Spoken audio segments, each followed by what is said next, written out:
Right then, I'm going to show you how to list a product that has lots of different sort of variations on it, whether it be color or size. The one we're going to practice on is this drum head right here, right? So I'm going to click on that. Okay. Up until now, everything that you've ever listed has been what's called a simple product, in as much as there is just one item and one price assigned to it.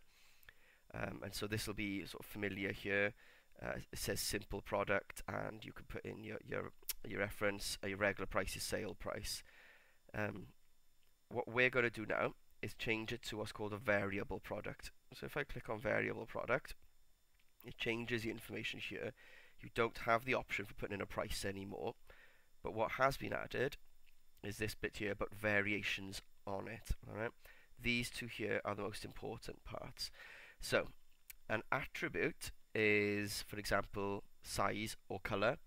The variation would be 8 inches, 10 inches, 12 inches, or say red, white, or blue.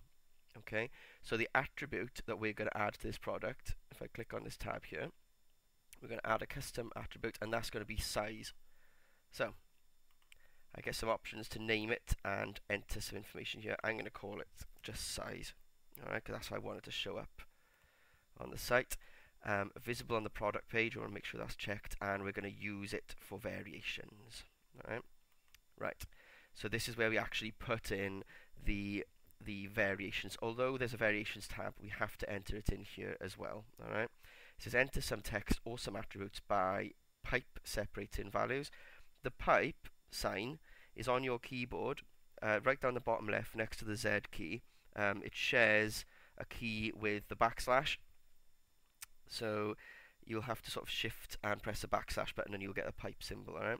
So I'm going to go 08 inches, pipe 10 inches, and unfortunately I have saved it, so I can just put the rest in like that.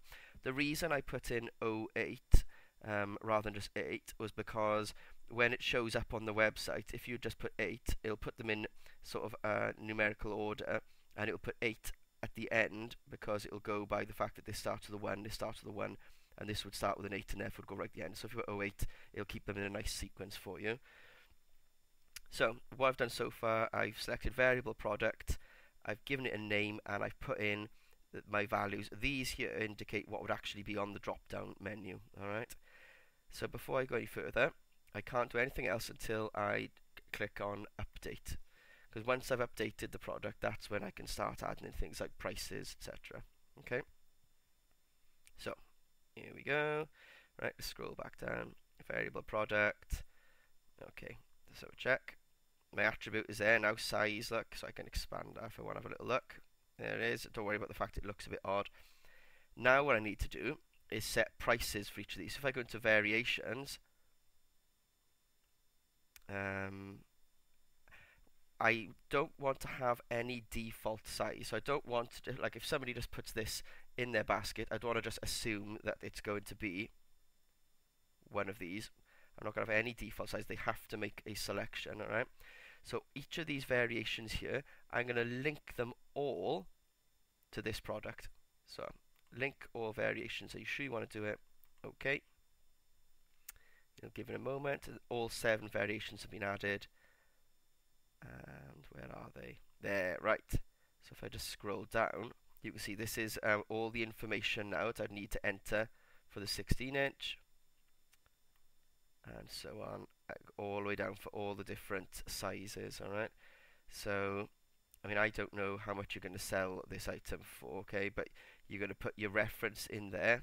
You're going to put your price information in here. So I'm just going to put in loads of guff now, alright? Just to see what happens. We're going to put in, that's £2. Wow, that's really good of you. This one here is going to be £5. Absolutely no order to this whatsoever.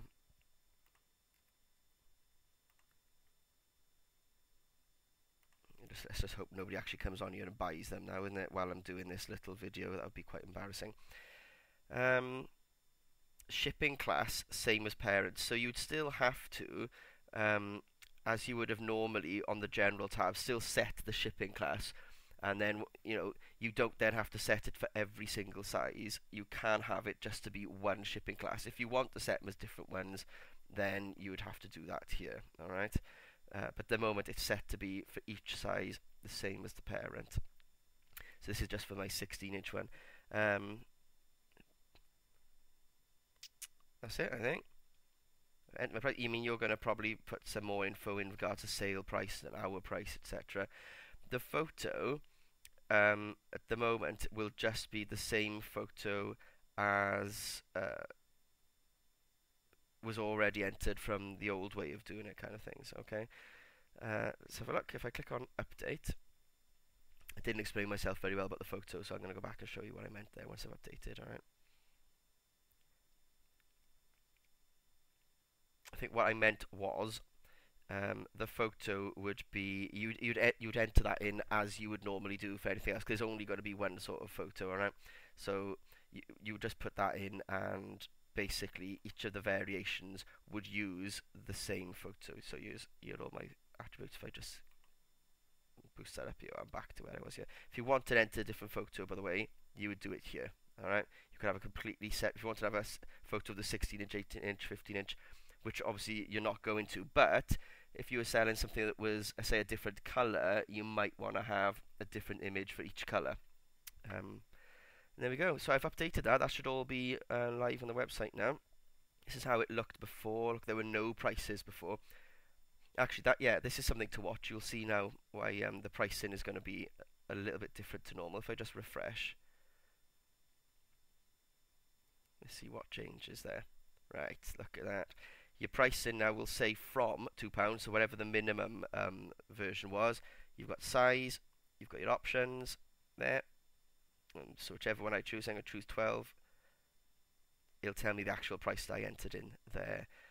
Additional information tab now will just say the sizes that you as a shop will sell it in. So 60 inches will do for 2. Happy days. If you need any more info, obviously just ask me questions, but otherwise you would go through the same process as always. You put your head in, you put your description, you would put in your photo as you normally do. You would set a shipping class to whatever it is that you want to set it to, your cost for shipping, and then, just as a reminder, you would change it to variable product. You would set your attribute by adding an attribute in. Okay, in this case, remember we chose size, we ticked both boxes, and we put our values in separated by pipe. Then we clicked on update, and then we set all the information for each of those little variations, so for 16-inch, etc., all the way down, and then we updated once more, and that's what got us back to this. Fab. Right, I'm going to have a few beers now. I hope that's really useful. Toodle pip.